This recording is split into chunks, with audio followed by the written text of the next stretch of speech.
Lorsqu'on était encore trop petit dans notre Afrique traditionnelle, qu'on jouait encore dans la boue et qu'on n'avait pas encore Facebook, YouTube, Internet, voilà, il n'y avait même pas encore le téléphone mobile. On écoutait les anciens, vous comprenez?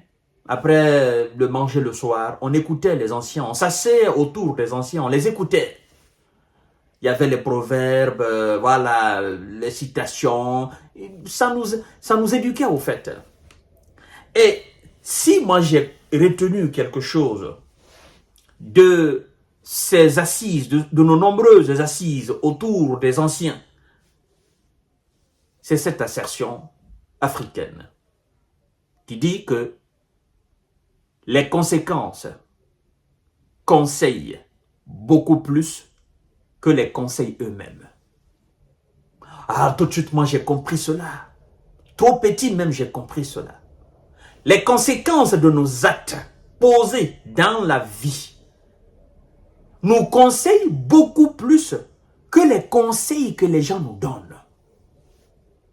Et, alors, c'est lui qui sait écouter les conseils et qui sait les appliquer, qui tire profit de l'application des conseils des anciens, est un homme très réfléchi. Que c'est lui qui veut voir clair. Voir clair dans tout, voir clair est très bon, mais voir clair dans tout, tu risques de perdre tes deux yeux. Monsieur Zelensky a voulu voir clair dans tout le dossier de la Russie. Il a été conseillé par les hommes les plus réfléchis. Il a été conseillé par les hommes les plus humains. Zelensky, il ne faut pas écouter ces gens qui te disent « Vas-y, nous allons t'aider, tu vas mettre la Russie à genoux. » Quand ça a commencé, nous l'avons conseillé, il n'a pas compris. Et maintenant que c'est gâté dans sa main, les conseils que nous lui avons donnés depuis le début, ben, il revient vers nous pour nous dire ah, « Cher ancien, c'est vous qui aviez raison. Aujourd'hui, je suis dans les conséquences de mes actes et j'ai appris beaucoup de choses de mes actes-là. S'il vous plaît, aidez-moi. » Vous savez que quand ça a commencé à gâter dans sa main, il y a la Chine qui s'est levée. Monsieur le président de la Chine, monsieur Xi Jinping, le patron de la Chine, a dépêché une délégation chinoise afin de régler la question russo-occidentale en Ukraine, afin de tracer un plan de paix. Il est d'ailleurs venu avec un plan de paix. On a saboté son plan de paix. Les Éléniens eux-mêmes, ils sont partis dire ils sont partis jusqu'à dire que le plan de paix chinois n'était pas sérieux. Oh, la Chine était partisane, la Chine était un allié de la Russie. On ne pouvait pas accepter le plan de paix de la Chine. Ils l'ont pas écouté. Ah, nous et les Chinois, à peu près, on a les mêmes visions du monde, mais les gens ne comprennent pas. Le continent le plus ancien, le berceau de l'humanité, l'Afrique, dans sa sagesse authentique, dans sa sagesse, c'est-à-dire inchangeable, dans son authenticité antique, l'Afrique a formé une délégation. L'Afrique a envoyé ses enfants en Ukraine et en Russie. Zelensky a dit « Oh, cette délégation est conduite par Cyril Ramaphosa, c'est un allié de Vladimir Poutine. » Il n'a pas compris que l'Afrique, dans sa sagesse, dans sa globalité, dans son authenticité, étant le berceau de l'humanité, c'est cette Afrique qui a formé une délégation. Ce n'était pas une formation des BRICS, mais une formation africaine. L'Afrique a formé une délégation et l'a envoyée. Chers enfants, il faut nous écouter. Nous allons faire un plan de paix. Voici notre plan de paix. Ils ont boycotté cela. Alors, qu'est-ce qui se passe aujourd'hui? Le temps, c'est le meilleur ami de l'homme et le meilleur ennemi de l'homme. Le ministre des Affaires étrangères, le patron de la diplomatie ukrainienne, Dimitri Kuleba, en personne, a été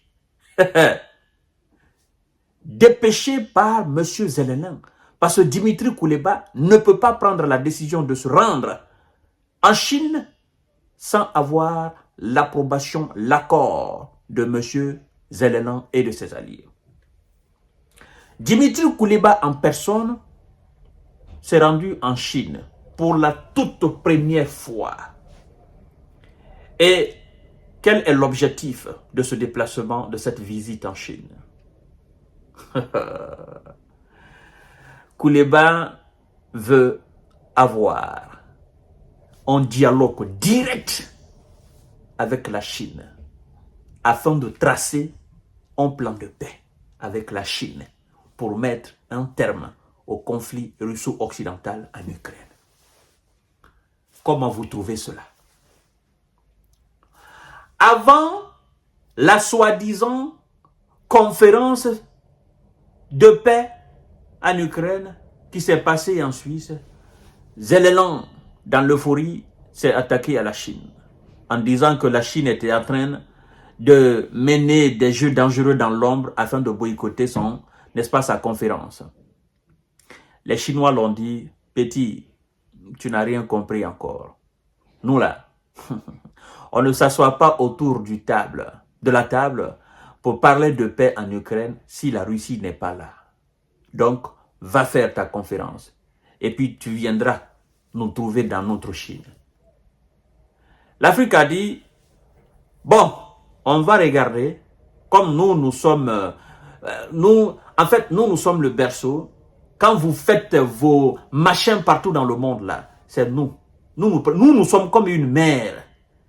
La mère, quelle que soit la bêtise de son enfant, la mère est toujours là. Quel que soit le problème de l'enfant, la mère est toujours là. Nous sommes la mère, nous sommes vos mères. Nous allons vous regarder. Nous allons quand même regarder ce que vous voulez dire. L'Afrique est en attente. Alors, l'Ukraine est en Chine pour avoir un dialogue direct avec la Chine, s'asseoir directement avec la Chine et tracer un plan de paix. Monsieur Zelensky, qu'est-ce qui n'a pas marché? Pour que tu dépêches ton ministre des Affaires étrangères, Dimitri Kuleba, pour avoir un plan de paix avec la Chine. Qu'est-ce qui n'a pas marché? Qu'est-ce qui n'a pas marché? Jusqu'en Chine, la Chine qui est traitée de allié de Vladimir Poutine, toi, tu vas t'asseoir avec la Chine. Tu souhaites avoir un dialogue franc, direct avec la Chine. Tu veux tracer un plan de paix avec la Chine. Mais pourquoi tu ne fais pas les choses dans les conditions normales? Parce qu'à partir du moment où tu qualifies la Chine d'allié de la Russie, tu dois savoir que le plan de paix chinois, il est là. Le plan de paix russe est dans la main des Chinois. La Chine est réaliste. Tu dois comprendre alors qu'il y a deux choses qui vont se présenter à toi. Soit le plan de paix chinois qui a été présenté depuis 2023, que vous avez refusé, ou le plan de paix de la Russie que la Chine possède. Donc, au lieu d'aller en Chine, il faut directement aller en Russie. Monsieur Dimitri Kuleba, vous êtes ministre des Affaires étrangères. N'ayez pas honte. N'ayez pas honte. C'est une question de vie ou de mort. N'ayez pas honte. Appelez directement Monsieur Sergei Lavrov. Dites à Monsieur Lavrov, Monsieur Lavrov, je souhaite avoir une conversation directe, franche avec vous. Pas téléphonique, mais fa-fa. Afin de pouvoir mettre un terme à la situation, n'est-ce pas, qui se passe dans notre pays. Arrêtez de faire ce voyage-là partout. Ça ne servira à rien. Vous allez tourner en rond. La finalité, c'est en Russie, à Moscou. C'est ça la réalité. Donc, la Chine, elle est très loin. La Russie est juste devant vous. Pékin et Moscou, c'est même capitale là. Il n'y a pas de différence. C'est les mêmes gens qui gouvernent les deux capitales. C'est la même logique, c'est la même gestion. C'est les mêmes alliés, c'est les mêmes mentalités. Ou bien vous voulez passer par la Chine pour laver un peu l'humiliation, d'accord, il n'y a pas de souci. Mais sachez quand même que la Chine, dans ces conditions, aura du mal à vous faire du cadeau. C'est ça le problème. Parce que la Chine vous a conseillé, vous n'avez pas compris. Jusqu'à ce que vous êtes allé prendre un décret présidentiel pour interdire toute négociation avec Vladimir Poutine, pour interdire toute négociation avec une quelconque délégation russe, parce que vous les avez déjà qualifiés de terreau-terreau. C'est maintenant que vous voulez négocier? Mais il n'y a pas de problème, il n'est pas trop tard. On vous a conseillé, vous n'avez pas compris. On vous a dit, vous allez lire l'heure, vous vous êtes moqué. Maintenant, c'est la lecture de l'heure qui commence là. Mesdames et messieurs, M. Dimitrou Kuleba est aujourd'hui en Chine. Il veut avoir un dialogue franc, direct avec M. Xi Jinping, avec la Chine. Et il veut tracer un plan de paix avec la Chine. Nous allons voir la suite des événements. Oui, c'est l'heure de la vérité. La Russie n'est jamais pressée. À tout à l'heure pour notre série d'informations de décortiquage. Merci beaucoup. Continuez à vous abonner sur ma chaîne YouTube Kanté J Visionnaire le vrai, mais aussi sur ma page Infomonde. Merci beaucoup.